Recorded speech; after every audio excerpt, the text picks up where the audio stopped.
नमस्कार, मैं हूं आकांक्षा शुक्ला और आप देख रहे हैं खबर एक्सप्रेस डेली न्यूज, जहां मिलती हैं आपको हर दिन की बड़ी और जरूरी खबरें। देश भर में यूजीसी के नए नियमों को लेकर विरोध तेज हो गया है। उत्तर प्रदेश में विरोध के दौरान सर्ण सांसदों को चूड़ियां भेजने का मामला सामने आया है।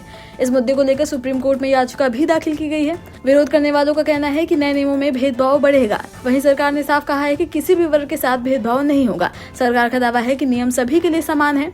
ये मामला अब राजनीतिक और कानूनी दोनों रूप ले चुका है। आने वाले दिनों में इस पर बड़ा फैसला आ सकता है।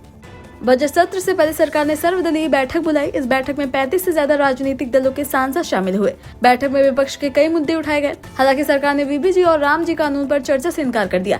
सरकार का कहना है कि इन कानूनों पर अभी चर्चा की जरूरत नहीं है। संसद का बजट सत्र 28 जनवरी से शुरू होगा। इस सत्र में बजट और कई अहम विधेयक पेश हो सकते हैं। राजनीतिक माहौल गर्म रहने के आसार हैं।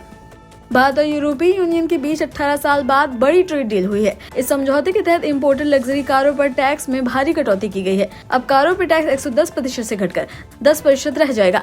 प्रीमियम शराब पर टैक्स भी 150% से घटाकर 20% किया गया है। इस डील के व्यापार को बढ़ावा मिलने की उम्मीद है। यूरोपीय कंपनी को भारतीय बाजार में फायदा होगा, वहीं भारतीय ग्राहकों को सस्ते प्रोडक्ट मिल सकते हैं। ये डील आर्थिक दृष्टि से बेहद अहम मानी जा रही है।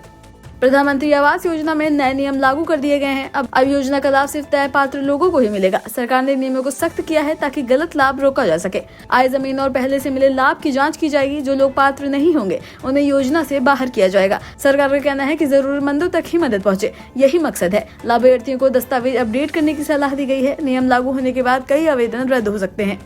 ऑस्ट्रेलिया के बाद अब भारत में भी बच्चों के सोशल मीडिया इस्तेमाल पर चर्चा शुरू हो गई है। गोवा और आंध्र प्रदेश इसको लेकर कानून लाने की तैयारी कर रहे हैं। सरकार का मानना है कि सोशल मीडिया बच्चों पर गलत असर डाल रहा है। ऑनलाइन सुरक्षा, मानसिक स्वास्थ्य को लेकर चिंता जताई गई है। अगर कानून आता है तो उम्र सीमा तय की जा सकती है। अभिभावकों की भूमिका भी अहम मानी जा रही है। फिलहाल ये प्रस्ताव के स्तर पर है, लेकिन आने वाले समय में बड़ा बदलाव संभव है। निपाह वायरस को लेकर सरकार अलर्ट मोड पे है। स्वास्थ्य विभाग ने ट्रैवल एडवाइजरी जारी कर दी है। लोगों को लक्षण दिखने पर तुरंत डॉक्टर से संपर्क करने की सलाह दी गई है। बुखार, सिर दर्द और सांस लेने में दिक्कत इसके लक्षण बताए गए हैं। भीड़भाड़ से बचने की अपील की गई है। स्वास्थ्य टीमें निगरानी बढ़ा रही हैं। सरकार का कहना है कि स्थिति पर नजर रखी जा रही है। घबराने की नहीं, लेकिन सतर्क रहने की जरूरत है। सरकार ने जमीन रजिस्ट्री से जुड़ा 117 साल पुराना कानून खत्म कर दिया है। अब रजिस्ट्री में छोटी सी गलती भी भारी पड़ सकती है। नए नियमों के तहत प्रक्रिया को सख्त बनाया गया है। गलत जानकारी देने पर कार्रवाई की जा सकती है। सरकार का कहना है कि इससे जमीन घोटाले रुकेंगे। डिजिटल रिकॉर्ड पर ज्यादा जोर दिया जाएगा। लोगों को दस्तावेज सही रखने की सलाह दी गई है। जमीन खरीदने वालों के लिए ये बड़ा बदलाव है। फास्टैग इस्तेमाल करने वालों के लिए अहम खबर है। 1 फरवरी से टोल टैक्स से जुड़ा नियम बदलने जा रहा है। सरकार का दावा है कि नए नियम से टोल पर झंझट कम होगा। फास्टैग से भुगतान और आसान किया जाएगा। लंबी लाइन और विवाद कम होने की उम्मीद है। डिजिटल टोल सिस्टम को मजबूत किया जा रहा है। वाहन चालकों को अपडेट रहने की सलाह दी गई है। नियम लागू होने के बाद यात्रा आसान हो सकती है। बिहार के मुख्यमंत्री नीतीश कुमार समृद्धि यात्रा के तहत मधुबनी पहुंचे। इस दौरान उन्होंने 395 योजनाओं की सौगात दी।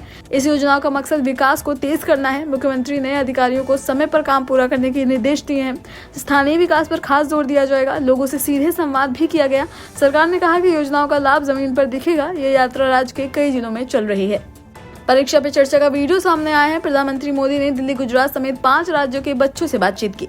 बच्चों ने परीक्षा और तनाव से जुड़े सवाल पूछे। पीएम ने आत्मविश्वास और समय प्रबंधन पर जोर दिया। ये कार्यक्रम परीक्षा पे चर्चा का 9वां संस्करण था। इसमें 6.46 करोड़ से ज्यादा छात्रों ने हिस्सा लिया। कार्यक्रम का मकसद बच्चों का मनोबल बढ़ाना है। वीडियो को काफी सराहना मिल रही है। अगर आप हर दिन की ताज़ा और बड़ी खबरें ऐसे ही जानना चाहते हैं तो खबर एक्सप्रेस डेली न्यूज को सब्सक्राइब करें, वीडियो को लाइक करें और इसे अपने दोस्तों और परिवार के साथ जरूर शेयर करें। मिलते हैं अगली खबरों के साथ। धन्यवाद।